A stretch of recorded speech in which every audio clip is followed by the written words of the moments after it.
32 minutos makinig sa lasay. Sa kangod nga balita, nagmando na sa Iloilo City Police Office Director Police Colonel Wilbert Padilla nga hatagan gid sang atensyon kay imbestigaran sa maayo ang pagpangawat kapon nga adlaw sa transmitter site sang Bombo Radio Iloilo nga hamtang sa Lubok, Lapos, Iloilo City. Sa interview sa Bombo Radio kay Police Colonel Padilla, iyagin pahayag nga magkabig nila nga isa ka pagpanghangkat ang pagtumod kag pagpangita sa mga sospek.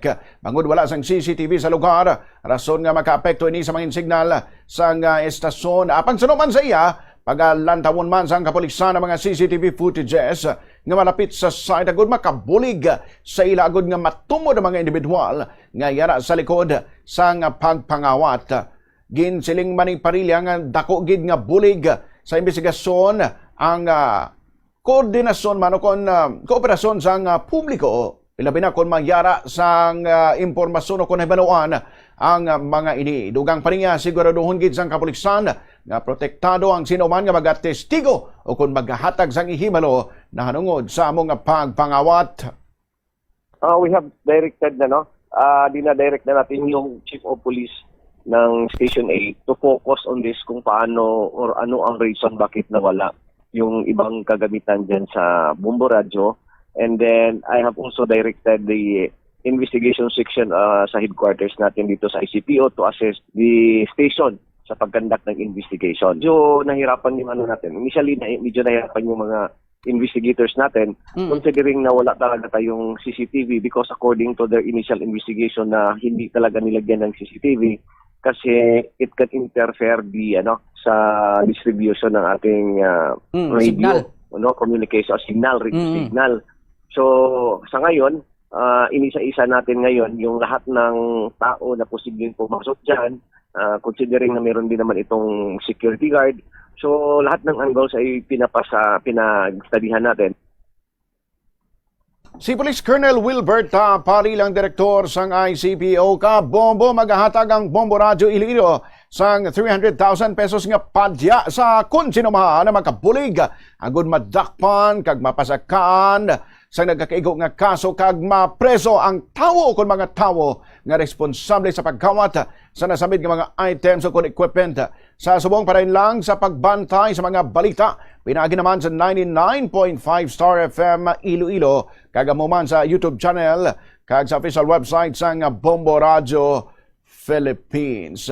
Sa kaangot nga balita ang Kabombo, nagapati naman ang broadcast technician sang Bombo Radio Iloilo nga masobra sa 3 ka mga individual ang naghimo sang pagpangawat sa transmitter site sang Bombo Radio Iloilo.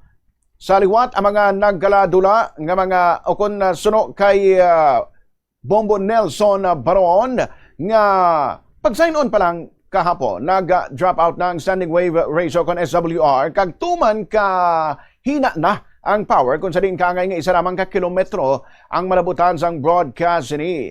Gintingawaan pa sini nga i-adjust kag lantawo na mga dapat kayuhon agud nga maka-on air na apang wala gid ini makayo. Pahayag pa ni Baron, nagpadulong ini sa doghouse agud lantawon ang mga wires apang nakibot na lang ini nga wala na ang tank oil nga isa sa pinaka importante nga equipment agud nga maka-broadcast ang estasyon. Dugang paniya nga ginabuluban ta alas 12 sang tungang gabi tubtob alas 12 kagahon ang natabo nga pagpangawat. Suno pa kay Baron, posible nga hindi sa liwat magdubo sa 3 ka tawo ang nagkuha sa among nga mga equipment bangod magluwas nga mabudlay ang nahamtangan sini madalo man ang tubig sang punungan. Yari siya Bombo Nelson Baron.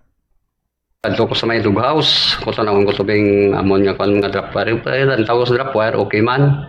Igo pagsulod ko, amo to, na tong mga tank fuel, kag mga kanya, mga strap. Kaya mo sa draga agi ang kwan, ang ang kwan mo, ang imong audio pa saka sa babaw. Amo nagaboy signal. Boy signal.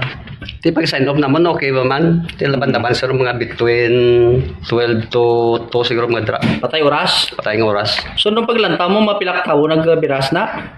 Hindi sila maglubo na sa 3. Sa 4 na ho. Nga man nakambalkaw. Di taas nga daan mo. Ang kabahin sang pahayag ni Bombo Nelson Baron. Oras sa Bombo Philippine Standard Time, 37 minutos makiligad sa alas 6. Aga sa liwat ka bombo amo ining mga items nga nagkaladula. 4 pieces nga tank oil, 2 pieces 565 kVA or kilovolt ampere. Araman ang 4 pieces copper strap, 6 inches ang kalaparon kag pulo. Katapak naman ang kalabaon. 3 meters grounding rod kag 120 pieces copper grounding radials, 260 feet. Sa liwat ka bombo, parahin lang kamo sa paglantaw sa mga digital platforms ang Bombo Radyo Iloilo. Sa aton nga YouTube channel, i-type lang ninyo ang Bombo Radyo Iloilo, o kung sa Facebook Live, mahimo man kamo makalantaw sa gihapon, i-type lang ninyo ang DYFM Newsroom. Agad nga mangin updated kamo sa gihapon sa mga balita diri sa Bombo Radyo Iloilo. Ang Bombo Radyo Iloilo nagapangabay man sa kooperasyon sa publiko nga sa liwat. Mahimo gid kamo makig-angot sa otoridad kung may namotikan kamo nga mga individual nga responsable sa sining nga krimen kag magbaligya sa nasambit nga mga items. Ginapandaman man ang sino man nga makabakal kag magtago sa ngabong nga mga kagamitan nga magyarapan kamo sang salabton kung ini ang inyong nga baklon o kung tagoon sa idalom sang laying Presidential Decree number 1612 kung anti-fencing law. Ang krimena may silot nga pagkapreso kag penalidad nga katumbas sang balor sa mga kinawat nga kagamitan. Daw pares man ina nga kamo man mismo ang nangawat. Sa liwat sa sino man nga makabulig agud madakpan kag mapasakan sang kaso kag mapreso ang tawo nga responsable sa pagkawat sa nasabit nga mga items o equipment, may batunon nga 300,000 pesos nga padya. Lauman man nga mangin strictly confidential ang impormasyon sang sino man nga informant o kung tawo nga makahatag sang impormasyon. Sa subong, samtang wala pa nang kabalik sa normal ang operasyon, ang mga programa sa Bombo Radyo Iloilo mabatian sa 99.5 Star FM Iloilo.